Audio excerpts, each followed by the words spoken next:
नमस्कार Odia news time को आपन को स्वागत। आज मु नहीं आसी आपण देश विदेशर 10टी मुख्य खबर। आशा करुच्ची आपण मैंने भिडटी को शेष पर्यंत देखिए। नंबर 1 आज राज्य में द्वितीय पर्याय मतदान। आज राज्य में द्वितीय पर्याय मतदान गंजाम जिला आसिका समेत बलांगीर सुंदरगढ़ बरगढ़ और कंधमाल लोकसभा एवं यह अंतर्गत 35 विधानसभा आसन में पड़िब भोट। सेहीपरि 35 विधानसभा आसन मध्य मुख्यमंत्री नवीन पट्टनायक पूर्वतन मंत्री जुआल आराम निरंजन पुजारी दिलीप रॉय संगीता सिंहदेव सुरेश पुजारी सुशांत सिंह दिलीप तिर्की भले प्रार्थी रही। सेहीपरि 20% संवेदनशील बूथ रही जोठी 102 कंपानी केंद्रीय सुरक्षा बल मुतयन हेबे। 60% बूथ रे हेबो लाइव स्ट्रीमिंग। नंबर 2 आज पुरी रे मोदी को रोड शो 63 प्लाटून फोर्स मुतयन। आज सकाळे प्रधानमंत्री नरेंद्र मोदी विशाल रोड शो करेंगे। से सुरक्षा व्यवस्था को कड़ाकड़ी करा जायछि। मुतयन होइछन्ति 63 प्लाटून पुलिस फोर्स। काली संध्या बेले प्रधानमंत्री भुवनेश्वर रे पहुंची। आज सकाळु 6टा 7टा मध्य पुरी अभिमुखे जिबे। पुरी हेलीपैड रे 7टारू 7:30 मध्य पहुँचे। तापरे प्रधानमंत्री श्रीमंदिर जिबे। श्रीमंदिर रे पूजा अर्चना सारिबा परे से मिर्चिकोटा छक को जिबे। सकाळ 8टारू 9टा मध्य रोड शो हेबो। प्रधानमंत्री रोड शो मिर्चिकोटा छकरू मेडिकल छक पर्यंत जिबो। रोड शो परे प्रधानमंत्री परवर्ती कार्यक्रम को जिबार कार्यक्रम रहिछि बोली पुरी एसपी पिनाक मिश्र कहिछन्ति। नंबर 3 ड्राइविंग लाइसेंस नियम रे बड़ परिवर्तन कले सरकार। जून 1 हेबो लागू। सरकारक पक्षर ड्राइविंग लाइसेंस नियम रे बड़ परिवर्तन करा जायछि।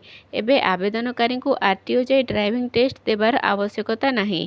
एबे बेसरकारी संस्था ड्राइविंग टेस्ट करिवे एवं सर्टिफिकेट जारी करबा लागि पंजीकृत हेबे। फल जो मानू से ट्रेनिंग देइथिबे सेमानकु लाइसेंस मिल पारिबो। एही नुआ नियम आगामी जून 1 लागू हेबो। तेबे एने सरकार पक्षर विज्ञप्ति जारी करा जायछि। घरोई ड्राइविंग तालीम केन्द्र गुड़िक पई नुआ नियम। एक घरोई ड्राइविंग ट्रेनिंग सेंटर पई अति कम रे 1 एकर जमी रहितबा उचित एवं 4 चकिया मोटर पई 2 एकर जमी रहिबा आवश्यक हेबो। नंबर 4 आज देश में पंचम पर्याय मतदान। लोकसभा निर्वाचन 4टी पर्याय मतदान शेष होईछि।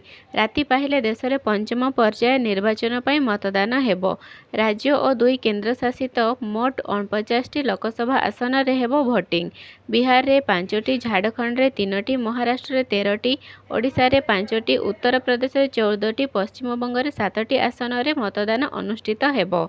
सेही बळे जम्मू काश्मीर और लद्दाख गोटे लेखाएं आसन रे मध्य प्रार्थी भाग्य परीक्षा हेबो। सेथिपाई समस्त प्रस्तुति शेष होईछि।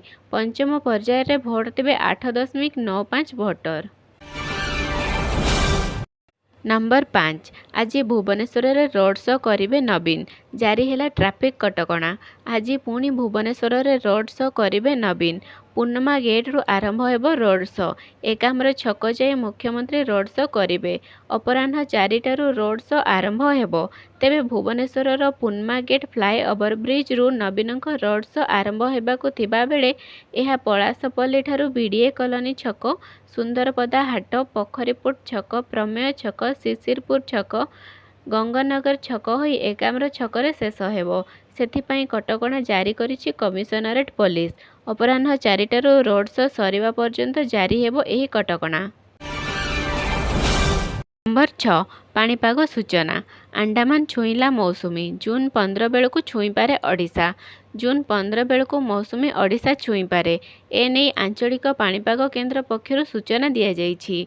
काली अंडमान छुईछि दक्षिण पश्चिम मौसुमी वायु।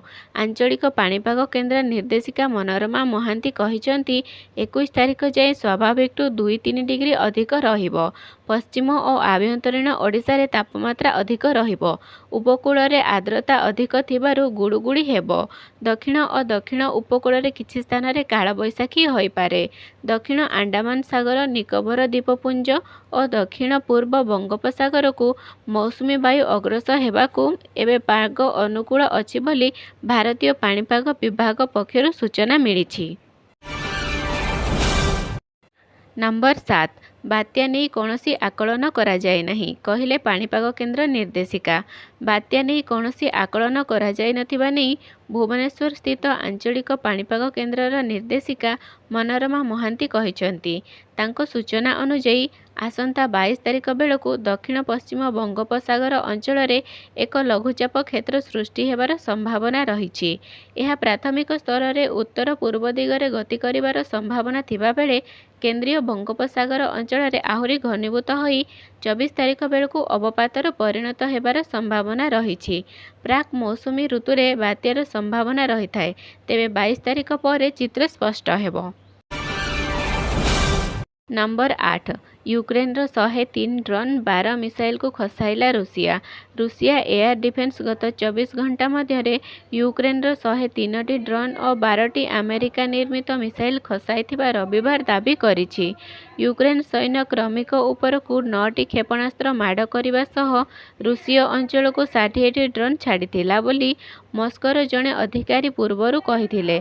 फल दक्षिण भागरे थिबा एक तैल विशोधनागार को रूसिया बंद करने को बाध्य होइछि। नंबर 9 जीतिला सनराइजर्स हैदराबाद। आईपीएल रो 69तम मैच रे सनराइजर्स हैदराबाद पंजाब किंग्स को पराजित करिछि। धार्य 215 रन रो पिछा करी सनराइजर्स हैदराबाद 19.2 ओवर रे 6 विकेट हराई 25 रन करिछि। पंजाब किंग्स धार्य 20 ओवर 5 विकेट हराई 214 रन करिथिला। फल सनराइजर्स हैदराबाद पई विजय लक्ष्य 115 रन रहिथिला। 10 धईगला RR versus KKR match. RR और केकेआर मैच वर्षा रे धई जिबा सह आईपीएल 2024 रे लीग पर्याय समाप्त होईछि। एथिसह चलित संस्करणर शीर्ष 4 दल चूड़ांत हेबा सह एलिमिनेटर मुकाबिला और क्वालिफायर लाइन अप स्थिर होईछि। वर्षा जोगु मैच बातिल हेबारु राजस्थान और कोलकाता गोटाए लेखाए पॉइंट मिलिछि। केकेआर 20 पॉइंट सह शीर्ष रे थिबा बेले सनराइजर्स हैदराबाद 17 पॉइंट सह द्वितीय स्थान रे रहिछि। भिडियोटी को शेष पर्यंत देखिथिबारु आपनकु बहुत बहुत धन्यवाद। एहिपरि अपडेट न्यूज पाइबाकु हेले आम चैनल टी को सब्सक्राइब करिनियंतु।